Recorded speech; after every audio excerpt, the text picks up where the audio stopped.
Hi, and welcome to another installment of Lifting Our Voices, a weekly look at church music.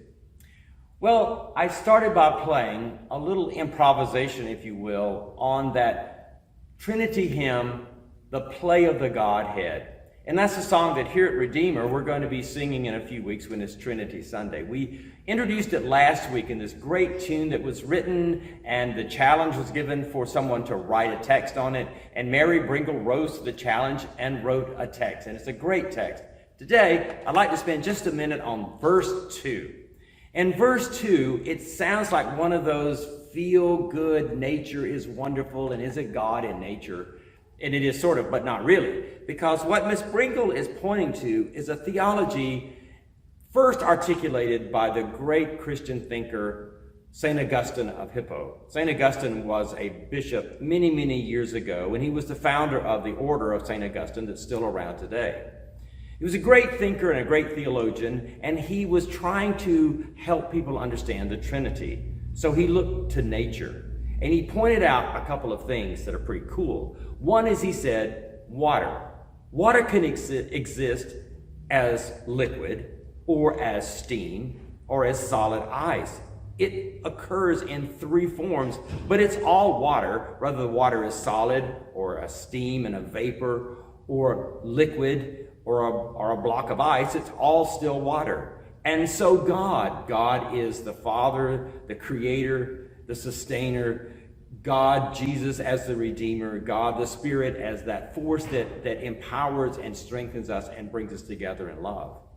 Also, St. Augustine taught us that like a plant has a root that draws nurture from the earth. It has a big stem and flowers, and it has a fruit, and it has all three of those aspects, but it's still a plant. A potato plant is still a potato plant, whether you're looking at the fruit or the leaves or the taproot or whatever. So that's the reason why Mary Bringle chose her second verse, and this is the language she used, the poetic language she uses for that. The warm mist of summer, cool waters that flow, turn crystal as ice when the wintry winds blow. So the image of the water is there. And then she turns to the taproot that nurtures, the shoot growing free, the life-giving fruit full and ripe on the tree. So she taps into the plant, the root, and the vine, and the fruit. And then she says, but far more mystic and wondrous, the great one in three.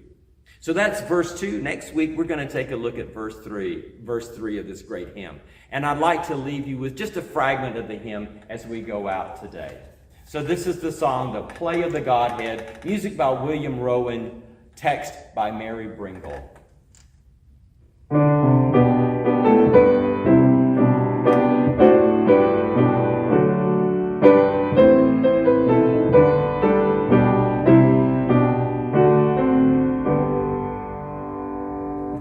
See you next week.